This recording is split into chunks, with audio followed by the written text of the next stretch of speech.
In the past, I never thought I was going to end up at a university.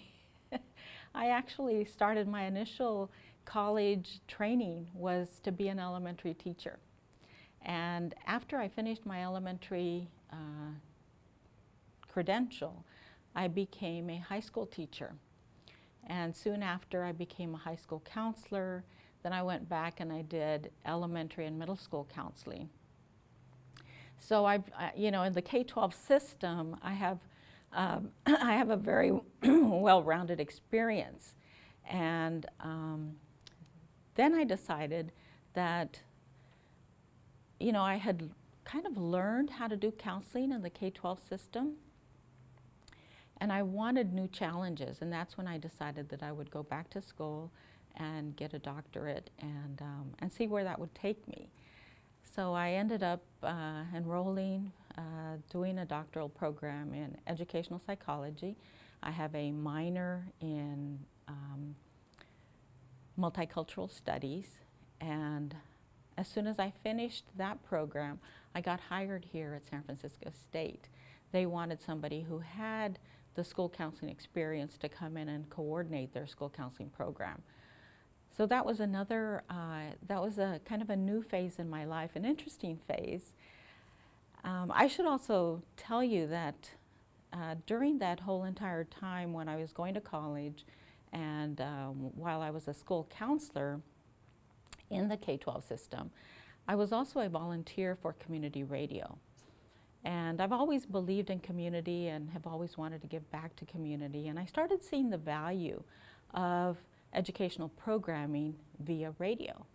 So I've had this interesting, for me it's been a real interesting life and doing the kinds of things that I love to do. And in an interesting way, all of these things have come together for me at the university. My research is highly influenced by my own story, my own history, coming from parents who had very little education. My father has a first grade education. My mother has a third grade education. And they always stressed the importance of going to school, do what the teacher says, and get good grades. And, it has paid off. It has really paid off. And that type of background has really influenced how I look at education, the fact that, I really believe in students and I really believe in parents too. My research has included some quantitative components because sometimes you need that as a complement to, individual stories. But really for me, where I find my passion and where I really get a kick out of doing research is when I hear people's stories. I feel like I'm in a really unique position to be able to bring the voices of people who are very vulnerable, who otherwise wouldn't have a way of making their stories heard. And so that's the kind of research that I like to do. I enjoy working with doctoral level students.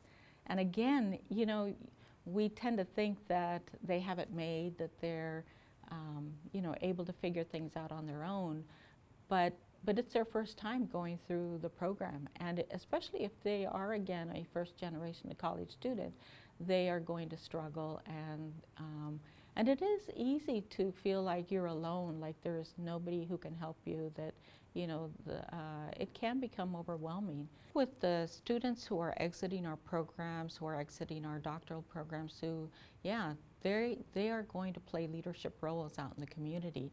And so we need for them to be knowledgeable about the different populations that are out there, the different needs that different groups have.